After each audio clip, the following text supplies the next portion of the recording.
Today I'm going to explain to you something that none of your economics professors in any of your universities ever teach you. They may be ignorant of this information. I do not know. This is the minimum mandatory information that all humans must understand if they wish to regain control of their monetary system and of their governing structure. Why are always ups and downs occurring in the economic scenario? Ooh, sometimes it's a booming economy, and then, oh, it goes bust. Ask any of your economics professors, and they'll give you a whole load of BS. This is the root of the problem, and this is how to rectify it. All money that enters any economic system enters only through the loan process. All economic systems are finite. They have an exact number of monetary units in them. They all start at zero. This is what the problem of our monetary system is. We charge interest on principal, but don't allow for a way for that principal to be calculated as it accrues, and then coined up, and then added back into the economic system.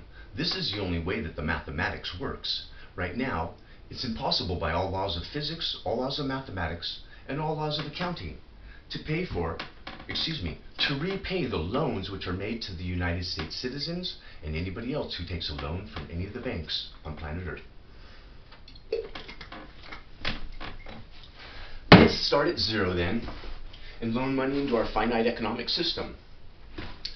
Let's loan $1 million at 6% interest for 30 years. That's approximately $6,000 a month.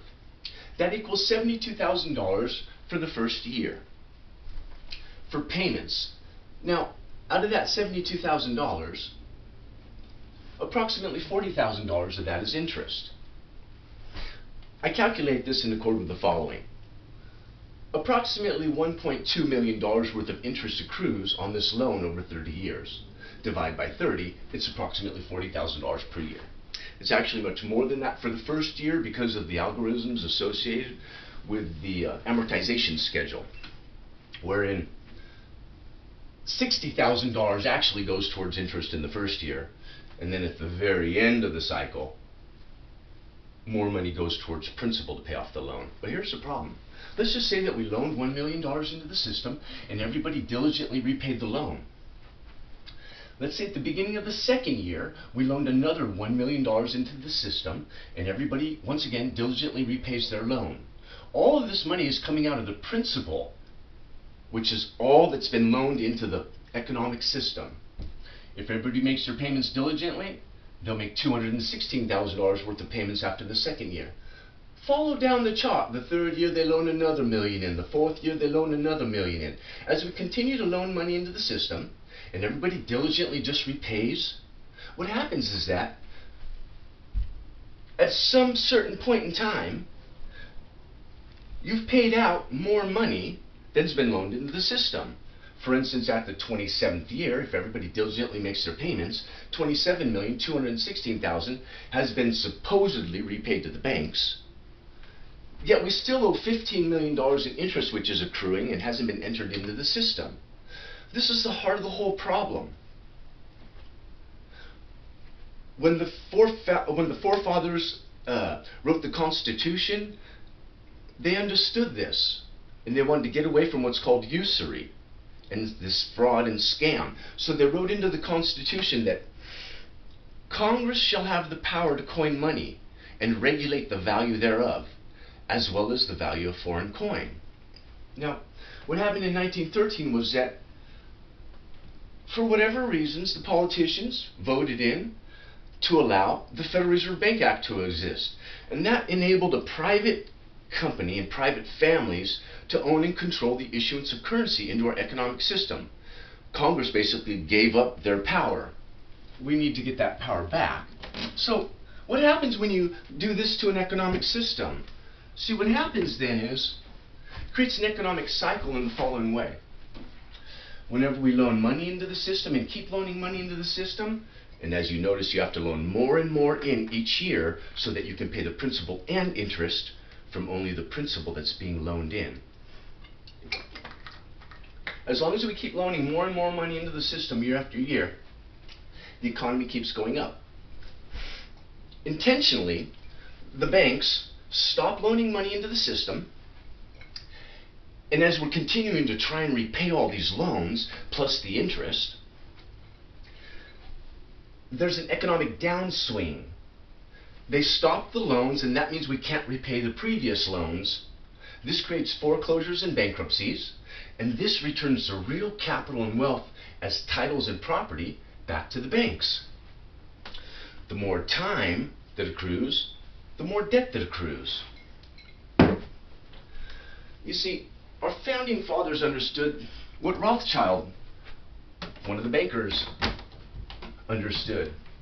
He understood that whoever controls the money supply controls the government.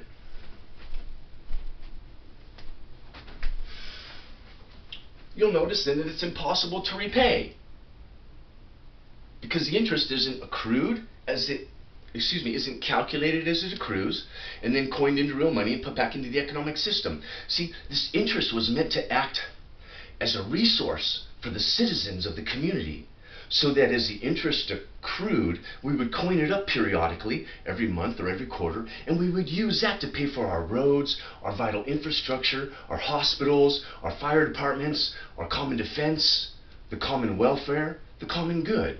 But right now, all that interest that's accumulating is never entered in the system. And once again, as I just showed, they take back all the titles and land periodically. So what do we need to do? We need to understand that it's impossible to repay, and this is why the national debt continues to soar. If it was impossible in the year 1980 to repay the $800 million that we owed, what makes you think we're going to be able to repay the $20 trillion that we owe today? We have to expose the federal, which is a private, they use that word to trick us. It's not federal. It's a private banking system. So you expose the Federal Reserve banking system, and then you petition the government to abolish the Fed and the national debt, which is a part of that whole usurious and unconstitutional game. What you do is you gather signatures in your local area to place initiatives on the ballot. See, the voters can create and decide legislation, just like they did in some of the various states like Washington and Oregon and California, where people went out and they petitioned and they got signatures to put legislation on the ballot so that the voters could vote on the referendum. And they did this with marijuana, so that marijuana is now legal in certain states. If you people want to take control of your governing structure, you have to control the money supply, like the banker Rothschild said. And that means you have to wrest it out of the control of the private banks, and you have to then create a citizens' banking system, which then calculates the money that's accruing as interest. You can use this to pay off the people who work at the bank, of course, but it doesn't need to go into the coffers of the power elite who control and rule this earth. If mankind does not take control of his governing system, it is very likely that mankind will surely perish.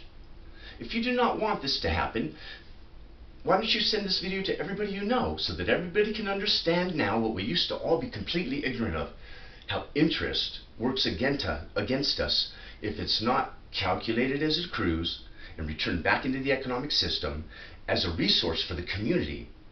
This eliminates the need for taxation. I may do more videos explaining our history and this whole subject, but this is the basics. Thank you very much, ladies and gentlemen.